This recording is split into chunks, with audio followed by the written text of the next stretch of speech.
Genius. Друзья, всех приветствую! Сегодня в обзоре рассмотрим беспроводные наушники от компании Sivga. И это их новая модель SO2, пришедшая на замену SO1. С ними же я и сравню эту новинку. И наушники приходят в очень небольшой коробке с довольно простым оформлением. На лицевой части здесь изображены сами наушники и имеется название этой модели SO2. Ну а тут сзади указаны технические характеристики, и за звук здесь отвечает динамический драйвер диаметром 14,2 мм, тогда как в SO1 был драйвер 16,2 мм. Интересно получается, да? Ну а чувствительность, кстати, тут тоже уменьшилась до 106 дБ и импеданс 16 Ом, тогда как в SO1 чувствительность была 117 дБ и импеданс у них был равен 18 Омам. И играли, кстати, они заметно громче. Но Bluetooth вот тут тот же самый, 5.3, в этом плане у этой модели ничего не поменялось. И наушники также без проблем могут работать как с Android, так и Apple девайсами. И получили поддержку кодеков AAC и SBC. И также здесь указано максимальное время работы. Это 10 часов на средней громкости.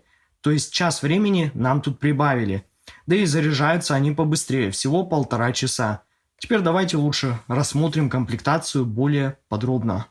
И первое, что нас встречает, это очень большой и подробный мануал по использованию и настройке наушников. И да, здесь есть русский язык, что, как по мне, довольно важно, поэтому уверен, у вас не возникнет никаких проблем по настройке наушников. Так там и так все довольно просто. Ну и вот так выглядит этот отличный черный кейс весом 74 грамма против более ощутимых 92 у SO1. И на лицевой части тут тоже имеется логотип компании Sivga, а тут расположен очень небольшой индикатор, который показывает уровень заряда батареи. Если это менее 20%, то он горит красным. Если от 20 до 95% желтым, а если больше 95% заряд, то зеленым, ну как в моем случае. А сзади тут точно так же расположился порт для зарядки самого кейса вот этим комплектным кабелем USB Type-C. Ну а внутри этого кейса находятся наушники, и тут в отличие от SO1 нету никаких цифровых дисплеев. То есть посмотреть уровень заряда самого кейса тут точно так же не получится.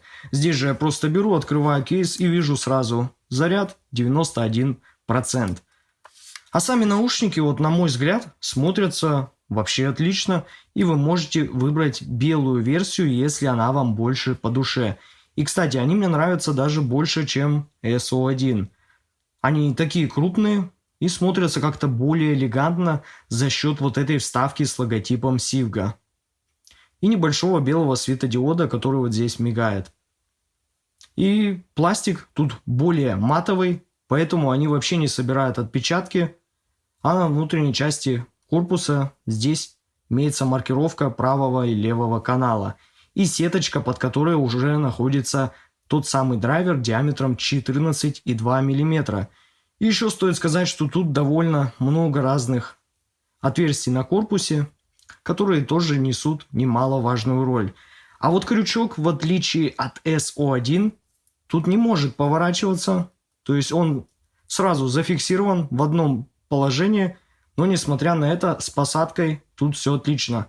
Наушники довольно плотно прилегают к уху, и никаких проблем при эксплуатации лично у меня не возникало.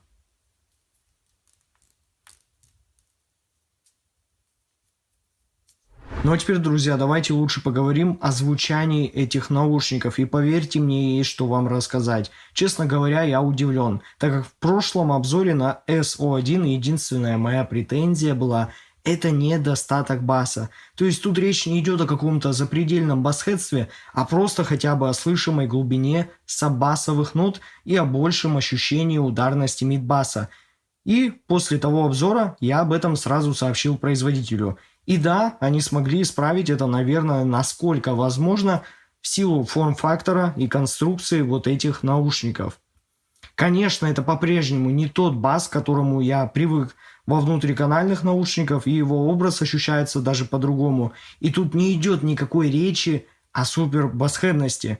Но тем не менее, теперь наушники звучат более сбалансированно и не так плоско. Бас действительно тут подтянули, стали слышны и сабасовые ноты, и мидбас вместе с более очерченным киком стал более весомым и ударным, и это меня реально порадовало.